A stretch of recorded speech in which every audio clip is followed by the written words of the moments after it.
E olha só, vamos receber agora aqui nos nossos estúdios o vereador do Rio de Janeiro, Leonel de Esquerda. Muito bem-vindo, Leonel, tudo bem? Beleza, beleza, Adri. Obrigado pelo convite, Renato. Um prazer estar aqui com vocês.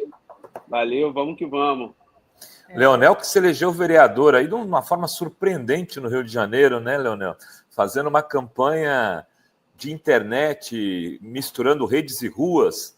Foi uma das surpresas eleitorais, pelo menos para mim aqui, foi uma surpresa. E acho que é um tipo de estratégia de ação política que a gente ainda está tateando.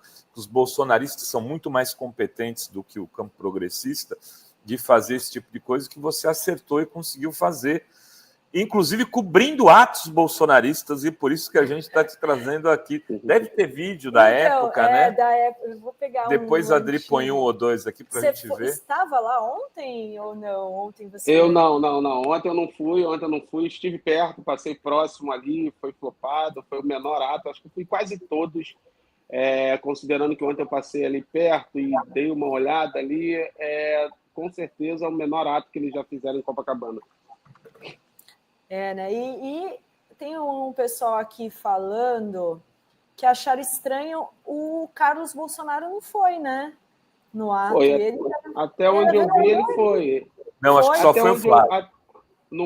Foi o Flávio, o Carlos Bolsonaro. Quem não foi, eu acho que foi o Eduardo. O Eduardo eu não vi imagens dele, mas do Carlos Bolsonaro eu vi imagens dele lá. Pelo menos eu tenho as informações que eu tinha que ele não teria ido, viu, Leonel? Preciso até checar. Ele postou mais imagens dele no Twitter, né?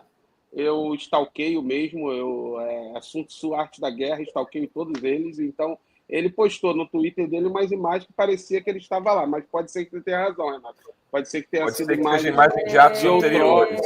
Pode ser. Aí, sinceramente, no carro de som não vi nenhuma imagem dele no carro falando de fato, mas ele, no Twitter dele, depois dá uma conferida. Eu acabei de ver, tem ele chegando, tá?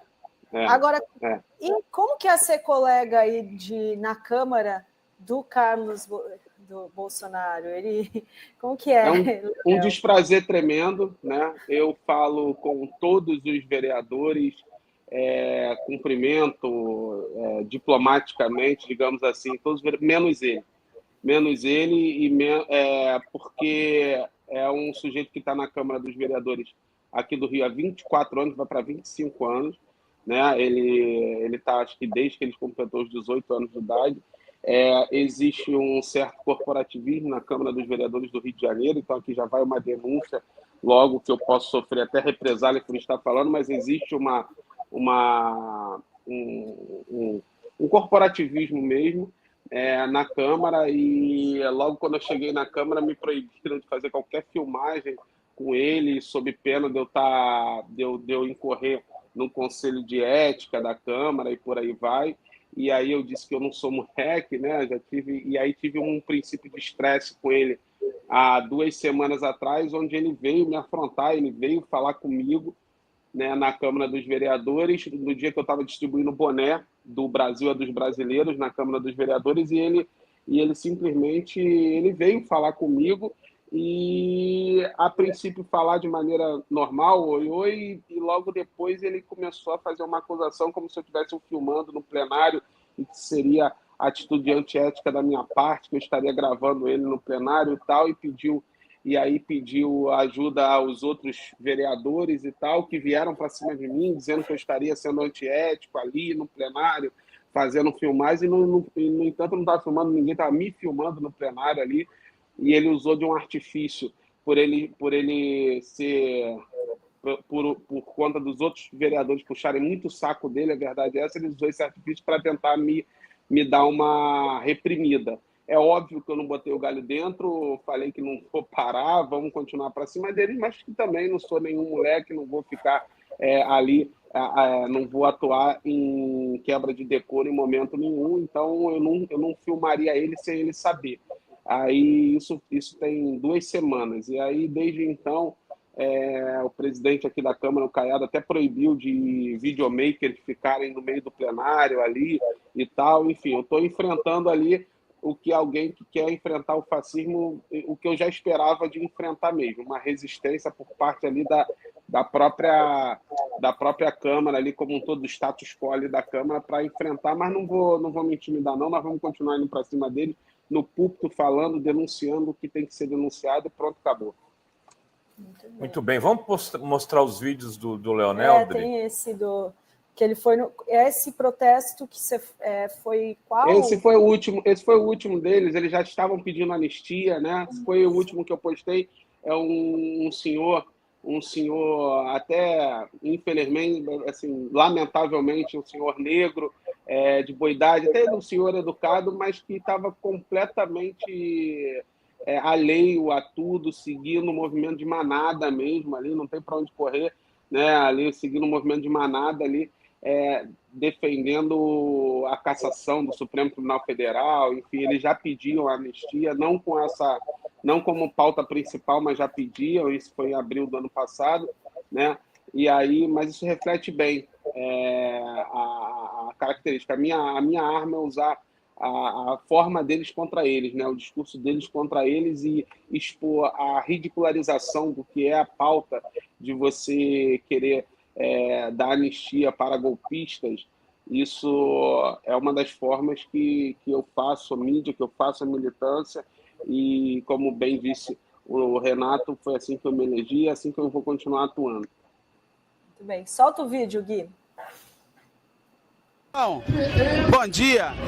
Vai dar entrevistinha aqui pro meu canal? Pode ser. Fala, amigão. Você é a favor do impeachment de todos os ministros do Supremo Tribunal Federal ou não? Eu sou, porque tá muito feia a coisa, né?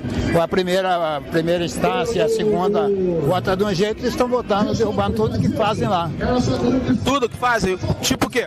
Quase tudo. As ações que a primeira instância faz. Tipo o quê? Fala uma. Derrubar, votar contrário. Contrário ao quê? As decisões da primeira e segunda instância. Qual decisão, por exemplo? Aquela que o Moro fez lá, eu não me lembro agora aqui no momento, mas tem vários lá. Você não lembra, mas defende, mesmo assim? Sim, claro. O juiz é competente para fazer. Por que o Alexandre de Moraes deve ser impeachmentado? Olha, eu não sei bem, eu não conheço bem as decisões dele, eu nunca segui muito as decisões dele. Não seguiu, mas mesmo assim tá querendo o impeachment dele? O pessoal que tá querendo, né? Vocês estão falando aqui porque deve ser verdade, né? Estão falando, deve ser verdade. Sim. Dá dó até, né, Leonel? Eu fico com pena da pessoa. Provavelmente um senhor que foi levado pelas fake news do grupo de WhatsApp, aquelas falsas narrativas, o Brasil vai virar comunista, vai faltar, não vai, a gente vai ter que comer comida de cachorro,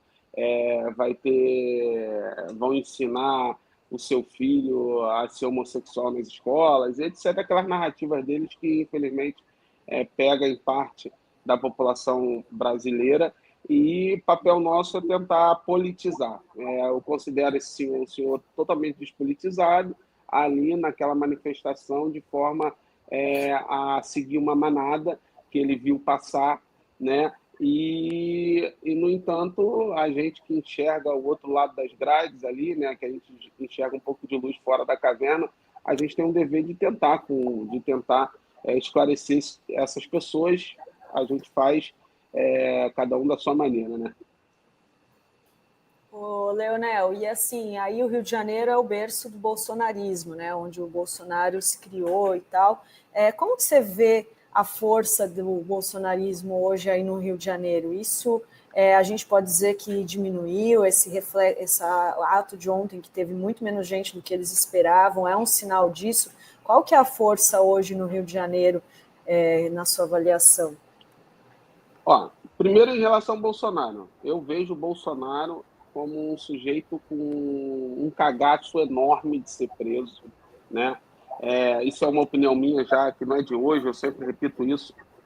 O Bolsonaro é um fascista frouxo, sempre achei isso. Eu sempre olhei a família Bolsonaro e sempre vi eles, por eu ser do Rio de Janeiro, talvez ter vivido nos mesmos lugares que essas pessoas viveram, e tal, e conhecer o estilo de pessoas do Rio de Janeiro, a minha opinião, não precisa concordar, mas é que a família Bolsonaro só quer se dar bem na vida. Assim, em outras palavras, Hitler se matou, Mussolini se manteve, são fascistas que tinham a intenção, se for o caso, coragem para se matar, coragem para virar um mártir, enquanto que Bolsonaro é só um frouxo, é um fascista do mesmo jeito, mas um frouxo, um cara querendo se dar bem na vida, com a sua família querendo se dar bem, é exemplo do 04, que só queria frequentar noitadas de Balneário Camboriú e etc. Ou seja, que encontrou uma narrativa de enganar a população, os falsos cidadãos de bem, etc. E isso foi dando certo, é como se fosse aquele sujeitinho que joga ali na Mega Sena, joga na loto e acertou na loto ali, e agora eu vou me dar bem, agora é aqui que eu vou. E vai por oportunismo mesmo, dando. E o exemplo disso, na minha opinião, é nesse momento onde eles aproveitam a pauta da anistia, né? Na verdade, eles estão querendo. A pauta não é para anistiar as velhinhas, isso é óbvio, acho que para todo mundo. A pauta é para tirar o Bolsonaro, para livrar o Bolsonaro da cadeia. Então ele está com muito medo. Isso assim, acho que é a minha percepção. Agora, vejo também que ontem foi um dia que eles perderam uma batalha porque vejo que eles estavam, talvez por conta do efeito Trump, tentando repetir o que houve nos Estados Unidos, tendo em vista que a justiça, ela, de fato, ela é política também. Então, a justiça brasileira, por mais que a gente saiba que, nesse momento, está fazendo um papel de defender a democracia, a gente sabe que a justiça brasileira ela julga conforme o movimento da política também, com prioridade em se autoproteger, assim que eu vejo, tanto o Supremo Tribunal Federal como a justiça como um todo, né? E dentro dessa lógica, a justiça brasileira tem resistido à tentativa fascista de destruir a democracia no nosso país, né? Para implementar um fascismo mesmo, e por aí vai. Para além disso, ontem houve essa derrota, quando o que caracteriza essa flopada que foi ontem a manifestação deles, na minha visão, num primeiro momento ali, a partir de 2015, ali, eles conseguiram sustentar uma mentira para as camadas de classe média ingênuas ali, despolitizadas, e isso está cada vez menos interessante para essa camada. Então eles não estão conseguindo mais convencer aquele meio, aquela classe média, tanto, enfim, aquela turma ali, aquela área cinzenta que eu chamo da população, que um dia acreditou que eles tinham boas intenções, que eles eram puritanos ou paladinos da moralidade, qualquer coisa desse tipo. Então, eu vejo eles perdendo esse público, e é aí que eu ganho confiança, aí que eu fico otimista quanto à reeleição do presidente Lula. Eu fico otimista com essa segunda fase do terceiro mandato do presidente Lula, ou seja, 2025, 2026. Eu vejo a gente voltando, eu vejo o presidente Lula voltando a ter a popularidade crescendo, principalmente por conta da super safra que vai acontecer agora, nesse ano, vai ter super safra, ou seja, o preço dos alimentos vai baixar, a gente vai continuar, a gente já tem os números positivos a nosso favor, mas apesar de a Faria Lima e da própria grande mídia não querer assumir, porque precisa manter o governo Lula no cabresto ali, eu acho que essa é a intenção ali da Faria Lima, sempre manter ali sob cabresto, mas fato é que nessa guerra de narrativas a gente consegue recuperar agora na segunda parte do mandato do presidente Lula. Mas voltando aqui, para não perder o fio da meada, vejo que eles perderam grande parte desse apoio, né? O bolsonarismo perdeu grande parte desse apoio, principalmente aqui no Rio de Janeiro. Quem soube surfar bastante essa onda aqui no Rio de Janeiro de perda de credibilidade do bolsonarismo foi o próprio prefeito Eduardo Paes, que provavelmente será o próximo governador do estado. Assim, Eduardo Paes conseguiu transitar tanto na esquerda, ali nas pautas de esquerda, ali, mesmo implementando uma prefeitura aqui no Rio de Janeiro, uma prefeitura com uma política liberal economicamente, mas, ao mesmo tempo, ele conseguiu dialogar com os evangélicos. O Tony de Paula, um bolsonarista, está na prefeitura, com grande parte do público evangélico do Rio de Janeiro. E, nesse ponto de vista, eu vejo o bolsonarismo aqui, não digo enfraquecido, porque eles ainda têm grande força, mas com menos força do que já tiveram aqui no Rio de Janeiro. Tá? Eu vejo dessa forma. Então, o carioca, que tem esse jeito nosso de ser malandro, sagaz, maneiro, aquela coisa assim, então, que se deixou iludir em algum momento por uma pseudo-honestidade do bolsonarismo, ele já não se engana tanto. É óbvio que você ainda tem a extrema-direita consolidada nos seus 20% ali de população, coisa e tal, mas não é mais aquela onda que atrai o meio, não é mais isso aqui no Rio de Janeiro. Isso é um fato, né? E por isso ontem foi uma vitória, ou seja, uma derrota da extrema-direita, sem dúvida, porque eles estavam tentando aproveitar o efeito Trump no sentido de dar uma cartada, mandar um recado político para o Supremo Tribunal Federal. Era isso que, na minha avaliação, eles queriam com a manifestação de ontem e simplesmente não conseguiram. Não conseguiram. Talvez eles queriam encher, queriam botar, de fato, os 400 mil que eles falaram que colocaram, e ninguém acredita, nem eles mesmos. Eles queriam ter colocado isso em Copacabana, não colocaram. Automaticamente, o recado político que eles queriam dar não foi absorvido por ninguém, muito menos pelo Supremo Tribunal Federal.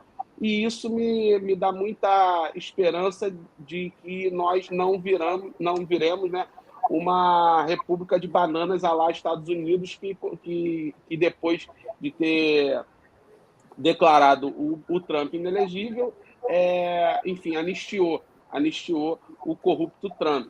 Em resumo, é isso, né? Acho que a partir de agora, qual é a nossa missão? Emplacar as nossas narrativas, né? Eu acho que é muito bom, são muito bons os memes que geram nessas manifestações, porque dá caldo para a gente conversar, é muita coisa para a gente ver e ridicularizar o lado de lá, mas também está na hora da gente pegar a narrativa para o lado de cá. Eu acho que a gente tem que focar na questão do imposto de renda, na redução do imposto de renda para quem ganha menos, desculpa, de 5 mil reais até 5 mil reais. Né? Eu acho que a gente vai conseguir, a gente tem que potencializar os resultados positivos do Brasil, são bons, 3,2% de crescimento em 2023, 3,4% em 2024. A gente tem, querendo ou não, a renda média do trabalhador avançando em mais de 10%, a gente tem a questão do fim da escala 6x1 também, que é uma pauta que esquentou o nosso movimento, que a gente precisa trazer essa pauta, ou seja, emplacar a gente as nossas narrativas, ou seja, a gente pautar o debate social no nosso país. Eu acho que é por aí, eu acho que é isso, absorver agora como se fosse uma disputa de um time de futebol. Nesse momento, eles tiveram um pênalti a favor e chutaram para fora. É assim que eu vejo, chutaram para fora. Então é o momento da gente resgatar nossas energias, resgatar nossa autoconfiança e ir para cima deles também. É assim que eu estou vendo o dia de hoje, pós 16 de março, um dia de um ato fracassado do bolsonarismo. Muito bem, Leonel. Queria te agradecer aí pela participação.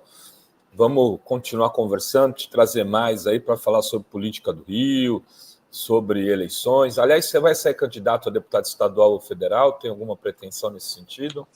Federal não, federal com certeza não, mas estadual eu estou pensando. Se saio candidato a deputado estadual, porque eu quero enfrentar o debate da segurança pública no estado do Rio de Janeiro, quero ser a pessoa, a vertente de esquerda, a ter compromisso com a segurança pública sob outra lógica que não a lógica de política de guerra, a política do medo, e substituir ela pela política da paz. Então, quero enfrentar de cara esse debate aí, por isso estou pensando, sim, em sair candidato a deputado estadual, mas isso vai depender da conjuntura do meu partido, do que conjunturamente aqui o PT do Estado está pensando, se acham conveniente a minha candidatura ou não. Não é um debate individual, é um debate coletivo que eu vou fazer aqui. Muito bem. Parabéns, Leonel. Tudo de bom para você, meu velho. Obrigado, Dri. Sempre que chamar, estou aí à disposição. Valeu, Renato. Até a próxima. Tchau, tchau, Leonel. Tchau.